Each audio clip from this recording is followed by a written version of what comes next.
Assalamualaikum warahmatullahi wabarakatuh. Hai guys, selamat datang di video kali ini dan masih bersama aku Reza. Oke, hari ini aku akan nge-review salah satu jam Casio line Edifice, yaitu Casio Edifice EFR S108. Nah, jadi guys, line Edifice ini bisa dibilang line semi premium dari Casio, tapi bukan juga line tertingginya. Line tertingginya saat ini mungkin ya Oceanus. Untuk line Edifice, semua case jamnya itu udah stainless steel, nggak seperti line collection atau line standar di mana masih banyak material case-nya itu kuningan alias alloy atau juga resin. Serta beberapa jam dari line Edifice ini kacanya itu udah safir, seperti jam yang aku review kali ini. Oke, kita langsung aja ya ngebahas jam Edifice ini. Untuk dimensinya, berdasarkan hasil pengukuran, lebar bezelnya adalah 38,5 mm, lebar case-nya termasuk ada kayak kelebihan gitu di bagian kiri, serta crown di bagian kanan, itu adalah 41,4 mm, terus tebalnya jam ini hanya 8,2 mm, serta jarak lak-to-laknya itu 44,8 mm. Tapi guys, karena jam ini memiliki integrated bracelet dan juga mail and link, maka lak-to-lak efektifnya itu lebih gede di 49,2 mm. Dan juga karena jam ini memiliki integrated bracelet, kita nggak bisa ngukur dengan jelas berapa lak widthnya. Untuk material case-nya, kayak yang aku bilang tadi, ini adalah stainless steel dengan finishingnya itu adalah dominan brush. Hanya di bagian transisi lekukan aja yang polish. Jam ini memiliki water resistance rate di angka 10 bar alias 100 meter, jadi pada dasarnya jam ini bisa dipakai berenang. Kacanya, kayak yang aku bilang tadi juga, ini adalah sapphire kristal dan flat. Crown jam ini adalah tipe pull push biasa, jadi bukan screw down crown, dengan ada signature logo Edifice. Untuk movementnya, jam ini digerakkan oleh quartz movement dari Casio, yaitu modul 5359. Nah, jadi guys, jam ini desain bezelnya itu oktagonal, agak seperti misalnya G-Shock GA 2100.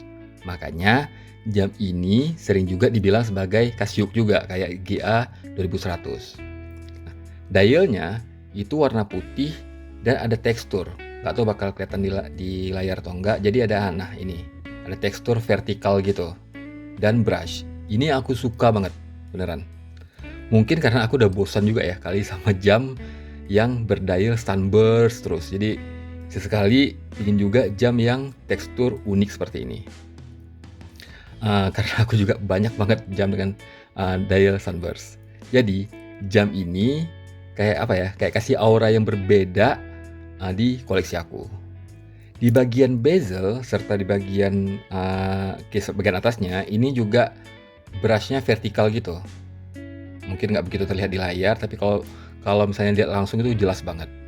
Dan aku juga suka banget dengan tekstur dari finishing case-nya ini.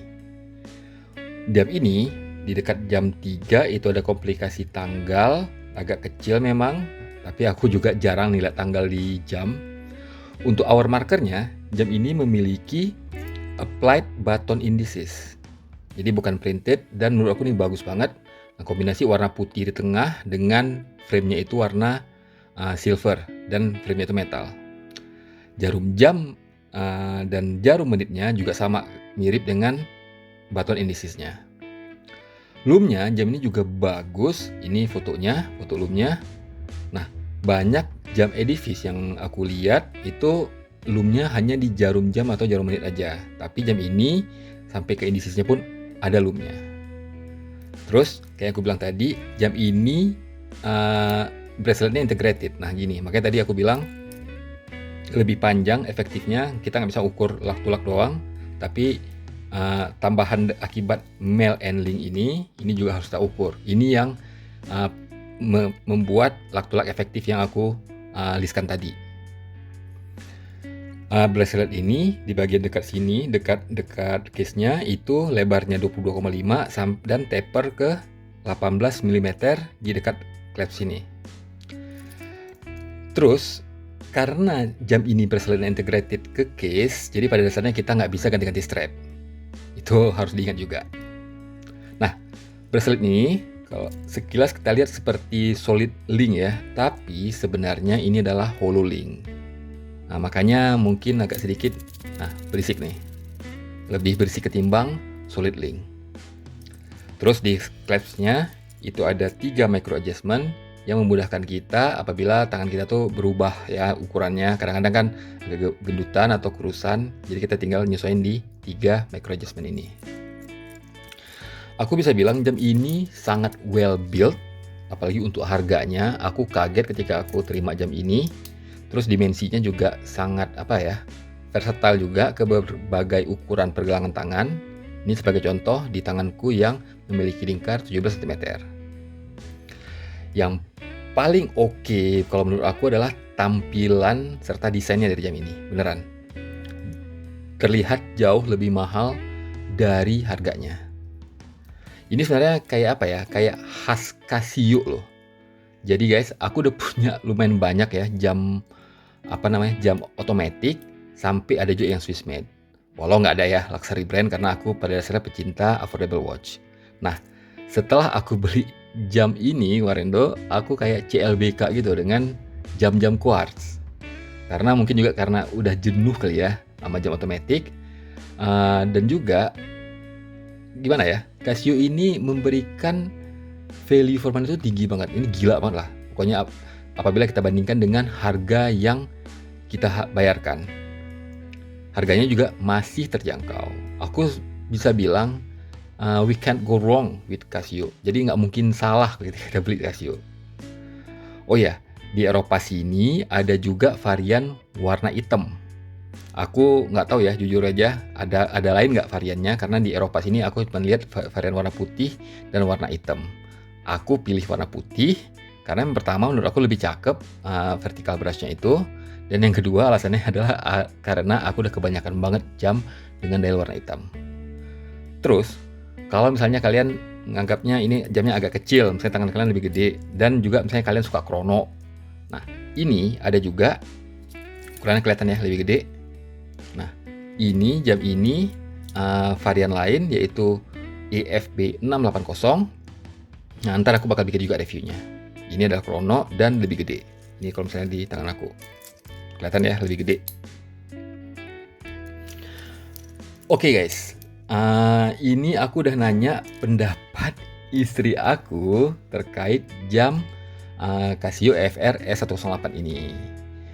Nah, karena dia bukan watch enthusiast, jadi bisa dibilang anggaplah ya ini salah satu sampel gimana pandangan cewek yang nggak ngerti jam ketika lihat jam ini. Ini dia. Jam yang terlalu manis, jadi minta beli juga. Nah, jadi guys, istri aku tuh cinta banget sama jam ini. Sampean dia minta dibeliin juga buat dia. Jadi jam ini ujung-ujungnya menjadi salah satu couple watch kami. Oke, soal harga. Jadi guys, aku lihat harga MRSP jam ini di Eropa sini, di Jerman, itu adalah 119 euro. Alias kalau kita rupiahkan dengan kurs saat pembuatan video ini, 1,9 juta rupiah. Sedangkan di grey market, itu harganya itu ada di kisaran 75 sampai dengan 90 euro. Alias 1,2 sampai dengan 1,4 juta rupiah. Kadang bisa lebih murah dikit lagi apabila sedang ada special offer. Makanya aku yang jam kedua aku yang buat istri itu dapat yang lebih murah lagi daripada 75 euro. Tapi offer itu jarang-jarang ya. Nah, untuk di Indonesia, tadi kalau aku cek di salah satu online watch store terpercaya, aku nggak bilang apa, mungkin kalian bisa tebak apa, karena nggak ada afiliasi apapun aku dengan website itu harganya itu sekitar 2 minggu lalu aku cek di 1,7 juta rupiah. Tapi tadi aku cek itu ada di 1,4 jutaan. Mungkin sedang promo ya, karena ini sedang bulan Ramadan dan mau dekat Lebaran ketika aku buat video ini ya. Nah, jadi guys, harga ini cepat banget fluktuasinya. Naik turun itu cepat banget. Nah, jadi misalnya ntar kalian nih lihat harga udah beda jauh. Jadi itu bukan aku salah kasih info harga ya, karena susah harga jam itu. Fluktuasinya sangat cepat, sangat dinamis. Dan aku kasih tahu harga yang aku tuliskan di sebuah video itu statusnya ketika aku ngerekam videonya.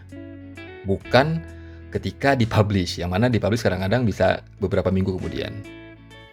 Nah, aku bisa bilang, mungkin jam Casio EFR S108 ini adalah salah satu jam quartz terbaik yang bisa dibeli untuk harga di bawah 2 juta loh.